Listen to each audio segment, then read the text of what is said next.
Baik, selamat sore untuk kita semua.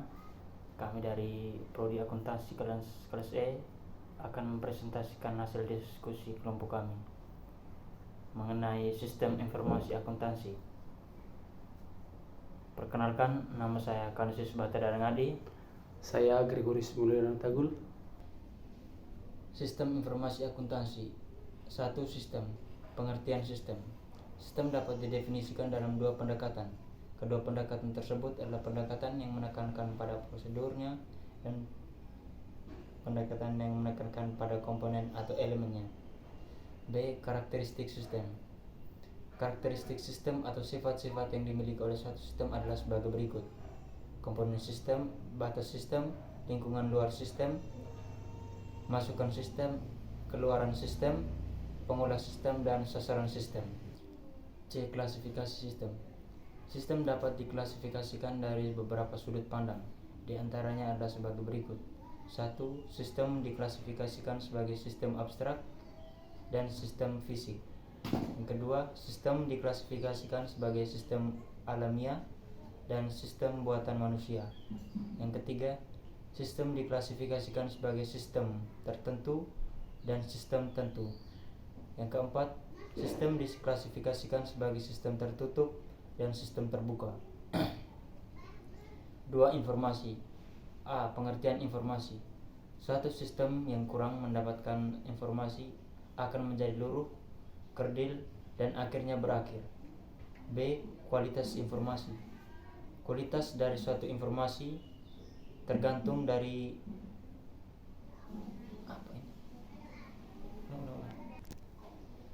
B. Kualitas informasi. Kualitas dari suatu informasi atau quality of information tergantung dari tiga. B. Kualitas informasi. Kualitas dari suatu informasi atau quality of information tergantung dari tiga hal, yaitu informasi harus akurat atau accurate, tepat waktu, dan relevan.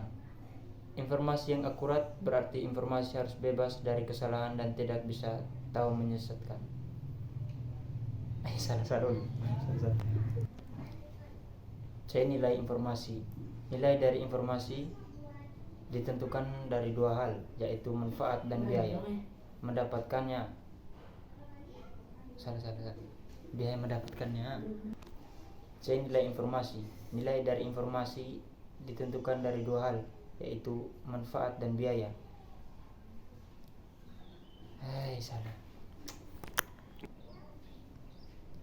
C. Nilai informasi. Nilai dari informasi ditentukan dari dua hal, yaitu manfaat dan biaya mendapatkannya. Suatu informasi dikatakan bernilai bila manfaatnya lebih efektif dibandingkan dengan biaya mendapatkannya. Itu pengertian sistem informasi akuntansi.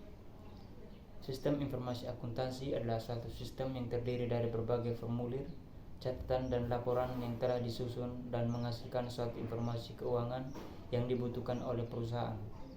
4. Sistem akuntansi manual.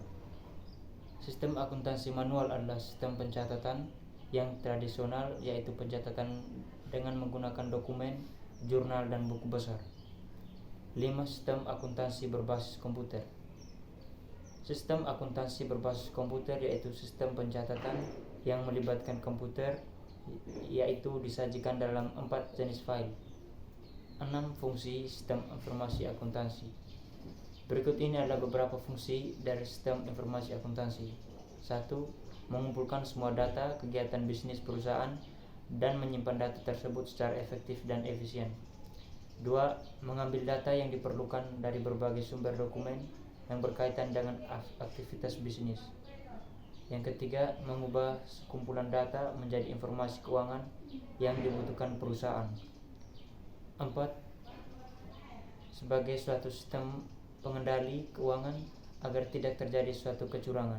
7. Dasar proses dan transaksi bisnis dalam SIA adalah sebagai berikut. 1. Kontrol pendapatan. 2. Kontrol pengeluaran, kontrol konversi. 3. Kontrol administratif. 8. Sistem akuntansi informasi menyediakan dua tipe dasar pencatatan akuntansi, yaitu jurnal dan buku besar pembantu. 1. Jurnal. Ada dua jenis jurnal, yaitu jurnal umum dan jurnal khusus perusahaan dagang.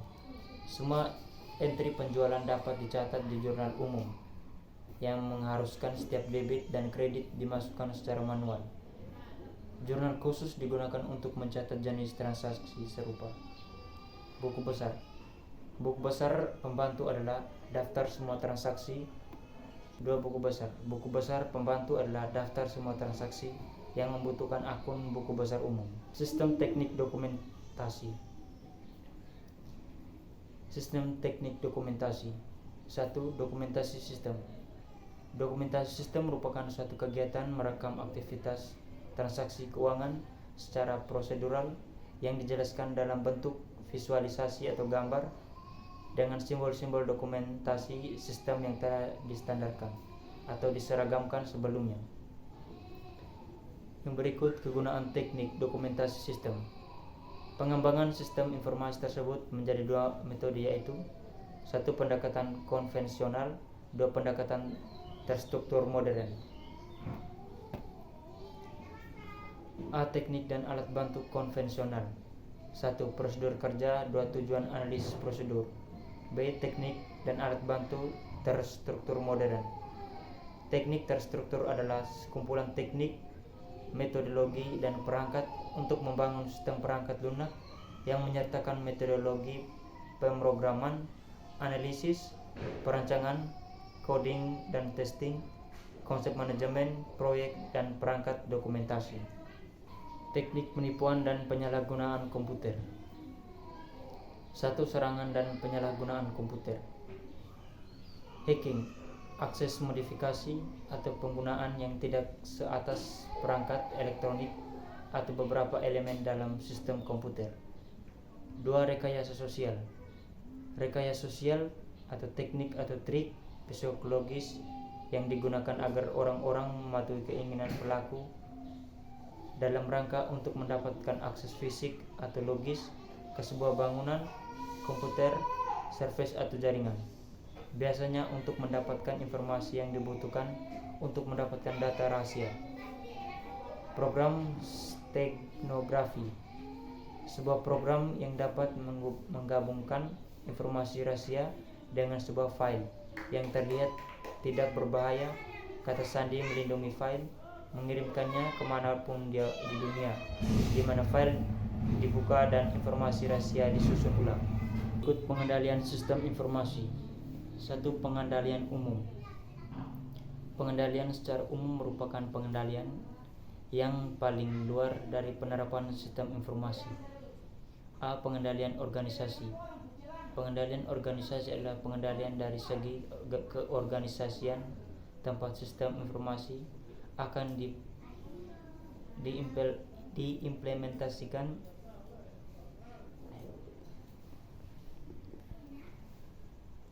B. Pengendalian dokumentasi.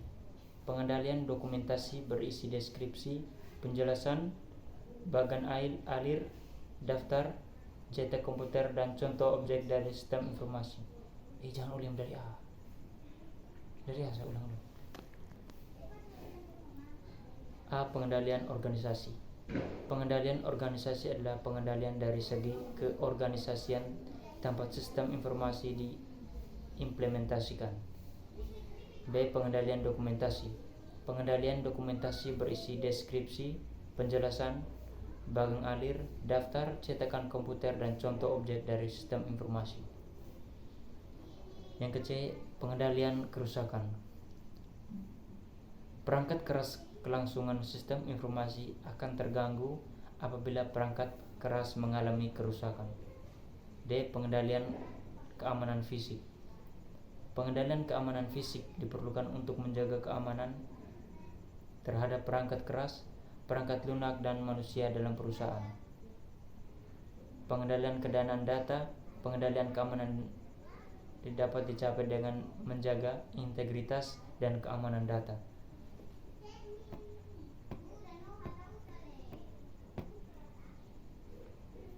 Dua. Pengendalian aplikasi. Pengendalian aplikasi merupakan pengendalian yang dipasangkan pada saat pengolahan aplikasi. Pengendalian masukan atau input controls. Pengendalian masukan merupakan pengendalian pada proses Pengecekan yang telah terprogram dalam aplikasi biasanya sudah diterapkan pada saat development aplikasi. Pengendalian proses. Pengendalian proses adalah proses pengendalian yang dilakukan dalam proses mengelola data yang dimasukkan ke dalam komputer. Yang ketiga, pengendalian luaran. Pengendalian luaran adalah proses pengendalian yang dilakukan dalam menghasilkan luaran dari sistem informasi. Pengendalian ini bertujuan untuk memastikan data luaran sudah sesuai dengan data hasil luaran yang diinginkan. Yang berikut, siklus pendapatan. Entry pesanan penjualan. Proses entry pesanan penjualan mencantumkan 3 tahap yang dapat dilihat pada gambar. Keempat tahap tersebut adalah mengambil pesan dari pelanggan, memeriksa dan menyetujui kredit pelanggan, memeriksa ketersediaan-persediaan, serta merespon permintaan pelanggan. Ulang ini. Entry pesanan penjualan. Proses entry pesanan penjualan mencakup 3 tahap yang dapat dilihat pada gambar. Keempat tahap tersebut adalah mengambil pesanan dari pelanggan, memeriksa dan menyetujui kredit pelanggan, memeriksa ketersediaan-persediaan, serta merespon permintaan pelanggan. 2. Pengiriman. Proses pengiriman mencakup 2 tahap yang dapat dilihat pada gambar di bawah. Kedua tahap dalam proses pengiriman adalah mengambil dan mengepak pesanan dan mengirim pesanan tersebut. 3. Penagihan. Aktivitas dasar ketiga siklus pendapatan melibatkan penagihan ke para pelanggan dan memelihara data piutang usaha. 4. Penagihan kas. Langkah terakhir dalam siklus pendapatan adalah penagihan kas. Kasir merupakan orang yang melapor pada bendahara, mengirimkan kiriman uang pelanggan, dan menyimpan ke bank.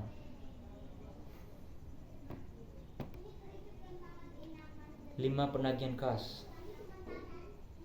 Langkah terakhir dalam siklus pendapatan adalah penagihan kas. Kasir merupakan orang yang melapor pada bendahara mengenai kiriman uang pelanggan dan menyimpannya ke bank.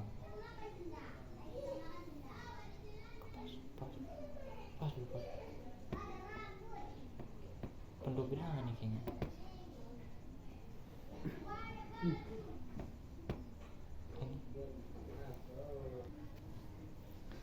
Yang berikut siklus pengeluaran. 1. Pengertian siklus pengeluaran.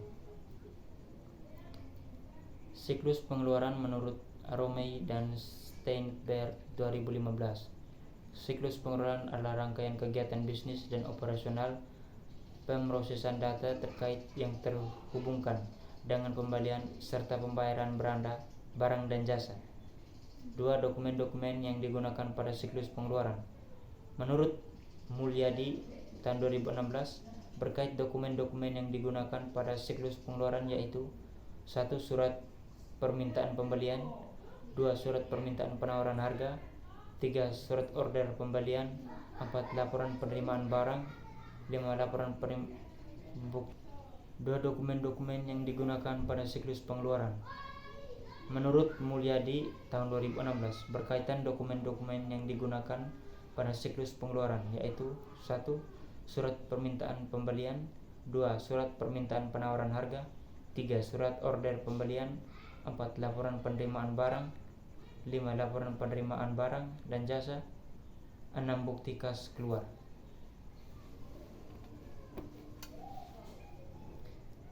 3. Aktivitas bisnis dasar siklus pengeluaran. Menurut Romei dan Steinberg tahun 2003, terdapat 4 aktivitas bisnis dasar dalam siklus pengeluaran, yaitu 1. Memesan barang dan jasa, 2. Menerima dan menyimpan barang dan jasa, 3. Persetujuan atas tagihan pembayaran dari pemasukan atau vendor, 4. Pengeluaran kas. Yang berikut fungsi-fungsi siklus pengeluaran. Menurut Mulyadi 2016, dokumen-dokumen yang telah disebutkan di atas kemudian dilengkapi dan digunakan oleh fungsi-fungsi sebagai berikut: 1. Fungsi gudang, 2. Fungsi pembelian, 3. Fungsi penerimaan, 4. Fungsi akuntansi. 5. Prosedur terkait siklus pengeluaran. Dalam dokumen-dokumen yang digunakan pada siklus pengeluaran oleh fungsi-fungsi yang telah disebutkan di atas, menurut Mulyadi tahun 2016, terdapat prosedur siklus pengeluaran sebagai berikut: 1. Prosedur permintaan pembelian barang, 2. Prosedur permintaan penawaran harga, 3. Prosedur atas order pembelian, 4. Prosedur penerimaan barang, 5. Prosedur pencatatan utang, 6. Prosedur distribusi pembelian barang. Catatan yang dihasilkan siklus pengeluaran. Ada juga catatan-catatan yang dihasilkan dari siklus pengeluaran menurut Mulyadi tahun 2016 sebagai berikut: 1. Jurnal pembelian, 2. Register buku kas keluar, 3. Kartu utang, 4. Kartu persediaan. 7. Pengendalian internal siklus pengeluaran. Menurut Hartner et al. Tahun 2009, pengendalian internal adalah rancangan organisasional dan semua tindakan yang dirancangkan untuk mengamankan aktiva, mendorong karyawan untuk mengikuti kebijakan perusahaan, meningkatkan efisiensi operasi, memastikan catatan akuntansi yang akurat dan dapat diandalkan. Siklus produksi. Diagram konteks siklus produksi penjelasan. Siklus pendapatan yang memberikan informasi tentang produk apa yang dipesankan, ramalan penjualan yang akan digunakan oleh bagi produk untuk menyusun rencana produk dan jumlah persediaan. Siklus produksi adalah serangkaian aktivitas bisnis dan kegiatan pengumpulan data yang berkaitan dengan proses pembuatan produk dan terjadi secara terus-menerus. Prosedur siklus produksi. Fungsi ketiga dari si A adalah untuk memberikan informasi yang berguna untuk mengembalikan keputusan dalam siklus produksi. Informasi biaya adalah dibutuhkan oleh para pemakaian internal dan eksternal. Pengendalian siklus produksi. Fungsi kedua dari si A dirasakan dengan baik adalah untuk memberikan pengendaliannya cukup untuk memastikan bahwa tujuan-tujuan tersebut terpenuhi. Yang pertama, semua produksi dan perolahan aktiva tetap direalisasi dengan baik. Yang kedua, persediaan barang alam proses dan aktiva tetap dijaga keamanannya. Yang ketiga, semua transaksi siklus produksi yang valid dan sah akan dicatat. Aktivitas siklus produksi terdapat 4 aktivitas dasar dalam siklus produksi, yaitu desain produk, perencanaan dan penjadwalan, desain produk, perencanaan dan penjadwalan, operasi produksi, akuntansi biaya. Tujuan siklus produksi adapun tujuan siklus produksi. Semua produksi dan perolahan aktiva tetap ditulis dengan baik.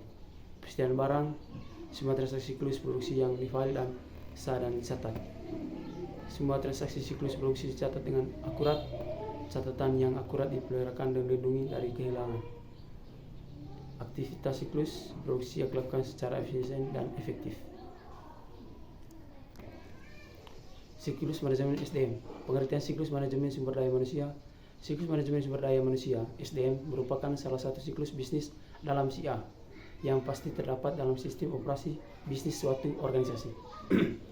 Proses dan aktivitas manajemen sumber daya manusia. Wibowo 2013 menjabarkan proses penjabaran SDM di era sekarang terdiri dari sebagai berikut. Yang pertama, perencanaan sumber daya manusia.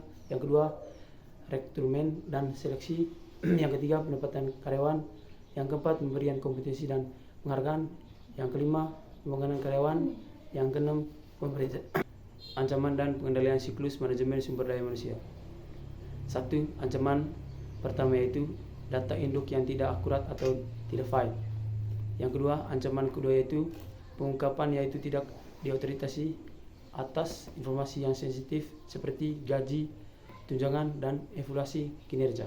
Yang ketiga, ancaman ketiga yaitu hilang atau rusaknya data. Kondisi seperti ini bisa dikatakan tidak dapat diperkirakan kepada terjadinya. 4. Ancaman keempat yaitu mempekerjakan pegawai yang tanya pencuri atau yang tidak berkualifikasi. 5. Ancaman kelima yaitu pelanggaran hukum-hukum kinerja kerjaan. Yang keenam, ancaman keenam yaitu perubahan-perubahan yang tidak terautorisasi dalam data induk pegajian. Siklus buku besar dan pelaporan keuangan. Sistem buku besar dan sistem pelaporan keuangan merupakan dua sistem yang mempunyai interpretasi operasional hingga keduanya dipandang sebagai suatu sistem tunggal, yaitu sistem besar dan pelaporan keuangan. Kegiatan dasar sistem buku besar dan pelaporan adalah: yang pertama, memperbaharui buku besar; yang kedua, posting jurnal penyesuaian; yang ketiga, menyiapkan laporan keuangan; yang keempat, menghasilkan laporan manajerial.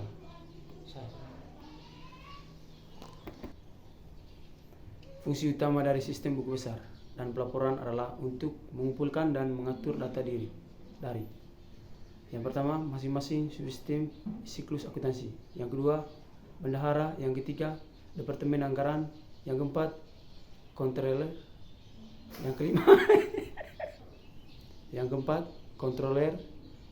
kelima, informasi harus diorganisir; yang keenam, sistem ini harus direncanakan untuk menghasilkan laporan periodik teratur dan untuk mendukung pertanyaan real time. Ancaman dan pengendalian. Cara untuk mengurangi ancaman di atas data buku besar yang tidak dapat atau tidak file adalah menggunakan berbagai pengendalian integrasi processing, yaitu: pertama, meminimalkan risiko kesalahan input data ketika bendahara dan controller membuat entry jurnal langsung; yang kedua, mempersempit akses terhadap buku besar dan membuat konfigurasi sistem; yang ketiga, menunjukkan bahwa nilai penting dari sebuah pengawasan pengendalian adalah untuk menghasilkan sebuah laporan mengenai seluruh perusahaan terhadap buku besar secara teratur dan meninjaunya untuk memverifikasikan bahwa data basis masih cukup akurat. Aktivitas buku besar dan pelaporan. Pada sistem buku besar dan pelaporan terhadap aktivitas dasar yang dijalankan. Yang pertama, aktivitas memperbaharui buku besar; yang kedua, posting jurnal penyesuaian; yang ketiga, menyiapkan laporan keuangan. Ancaman dan pengendalian. Yang pertama, kesalahan dalam memperbarui internal ledger dan general report. 2. Rugi, perubahan atau pengungkapan tidak sah dan data keuangan. Yang ketiga, poor performance atau kinerja miskin. Menghasilkan laporan manajerial. Aktivitas keuangan dalam sistem buku besar dan pelaporan menghasilkan berbagai laporan manajerial. A. Blackened scorecard adalah laporan yang memberikan multidimensi dari kinerja organisasi dengan berbagai ukuran yang mencerminkan 4 perspektif organisasi. Yang pertama itu keuangan, kedua pelangganan, yang ketiga operasi internal, dan inovasi serta pembelian. B.